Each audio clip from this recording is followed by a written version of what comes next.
Hi guys, welcome to another video.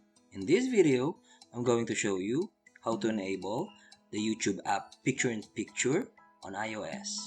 Let's get started. First, go to youtube.com/new. This will show you the Try Experimental New Features page of the YouTube, but take note that this is only available for premium account users. Once here, find the Picture-in-Picture on iOS part and then click the try it out button here. Please also take note that this experimental feature for iOS is only available until October 31, 2021. Next, you need to uninstall and reinstall the YouTube app. Once you're done reinstalling the YouTube app, Picture-in-Picture should work already. Let's try it.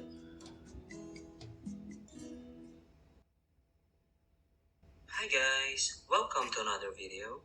In this video, I'm going to discuss, is it really worth it to avail of YouTube Premium membership, and how much does it cost here in the Philippines? Let's get started. How would you know if you're a YouTube Premium member? In a desktop computer, using a browser, the upper left portion. So there you go guys. I hope you find this video informative. Please like and subscribe to my channel. See you on the next one.